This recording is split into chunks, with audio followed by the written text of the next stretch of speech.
mean, they can keep doing this. They can just go out there night after night after night and hope that the chief problem with the team is just going to kind of fix itself. But hope is the plan. Good morning to you. Good Wednesday morning. I'm Dejan Kovacevic of DK Pittsburgh Sports. This is Daily Shot of Penguins. It comes your way bright and early every weekday. If you're into football and or baseball, I also offer daily shots of Steelers and Pirates in the same place that you found this. Flames 4, Penguins 3 via shootout. The Penguins had a 2-1 lead, blew that. Penguins had a 3-2 lead, blew that. Heck, as long as I'm at it, the Penguins had a shootout lead and blew that.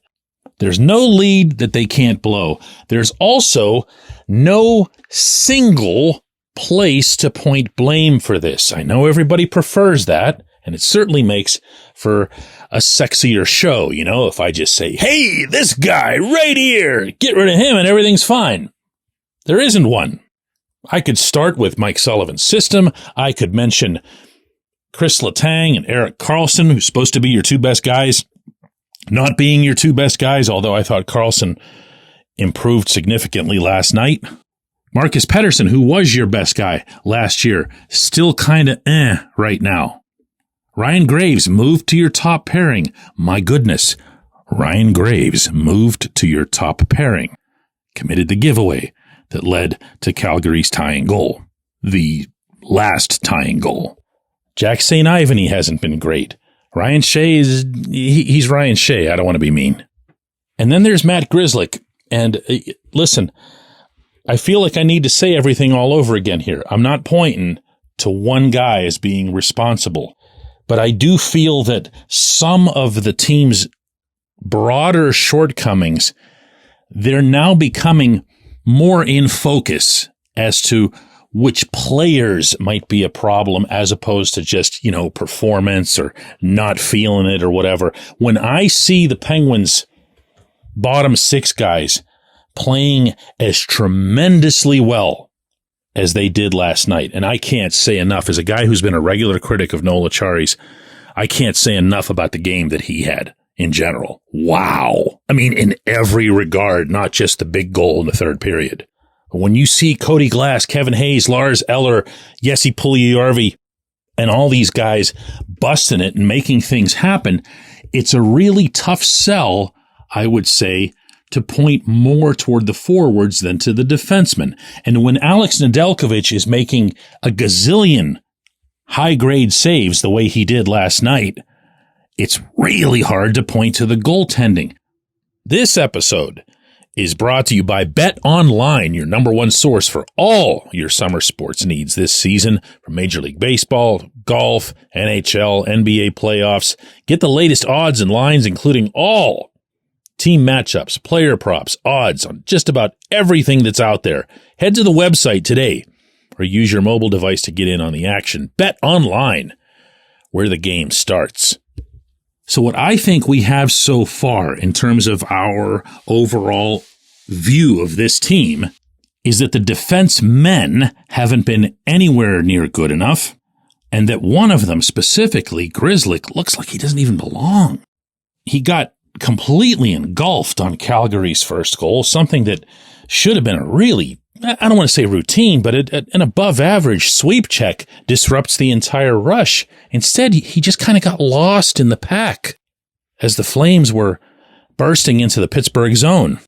I will say now what I've been kind of tiptoeing through since the beginning of camp, which is that I don't see what they see. I didn't then, I didn't in the exhibition games, and I haven't in the regular season, and I sure didn't last night in Calgary. I can't be convinced that Grzelcyk is a better defenseman right now than others in the organization, including St. Ivany, even including Shea. And I'm sorry if some of this drumbeat's going to feel familiar, but the move that you saw Sullivan and his staff, or wherever it was that it originated from, or how they came to it, in scratching Michael Bunting, in scratching, I don't care what Sullivan wants to call it, Tristan Jarry, in even the scratching early on a couple times of St. Ivany, he was letting it be known to everyone that you're going to have to earn these fringe spots. But you got to know that that only works if you apply it evenly and fairly across the board. And that hasn't happened in Grzelcyk's case. And you can say, if you want to do this, well, how many games is this now? They're not even at 10 games yet. Why such a short leash? Why is every point matters? If there's 1 out of 32 NHL teams that should be fully aware of this, that every point matters, it's the Pittsburgh one. They've now missed the Stanley Cup playoffs on back-to-back years by a single point.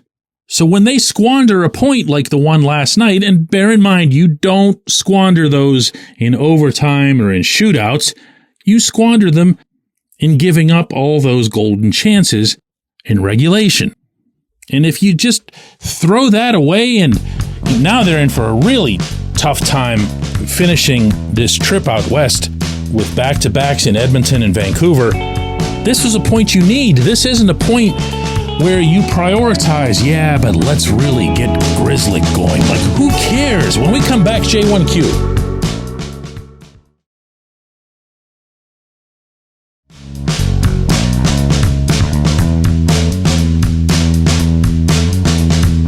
Today's J1Q comes from Peter, who says, DK, if not for Alex Nedeljkovic, these last 2 games would have been blowouts by the 7-minute point. Is it fair to say that the dude has zero fault in either game?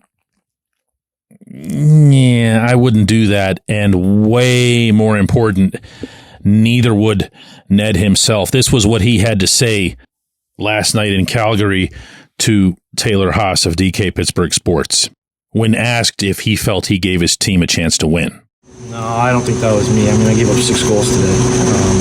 The other guy had a pretty good night. He was keep making some big saves. Maybe early I had a couple, but to get us going. But I mean, give up 6 goals in a game, you don't really deserve to win. And we played well enough to win.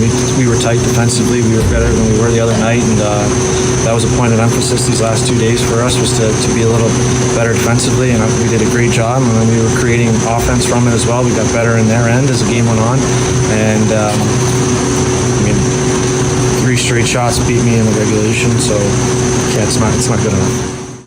I mean, that's the right answer. That's not just a team first answer. That's the correct answer. If you're wondering why he said 6 goals, he's referring to the 3 that he gave up in the shootout. Goaltenders take that bonus point very seriously. It's all in their hands, if you think about it, or at least that's how they think about it. And he got beaten pretty cleanly, almost kind of easily on a couple of those. And being that that's the last thing that he experienced on the ice before going into the locker room and answering questions, it's wholly understandable that that would be his sentiment afterward, because that's where the emotion is. I happen to agree with you, Peter, that if he doesn't perform the way he did early in either of those last 2 games, they're gross. They're gross.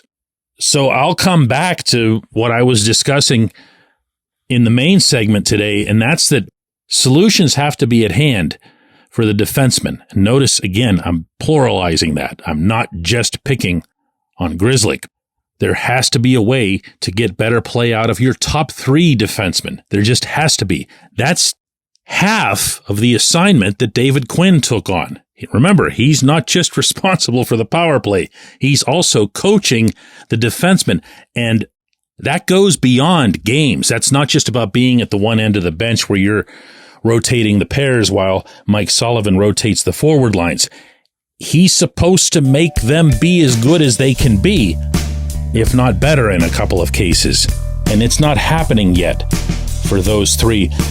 And when you get to the fringe guys, I mean, don't make me say it again. I appreciate the question. I appreciate everybody listening to Daily Shot of Penguins, and we're going to do another one of these tomorrow.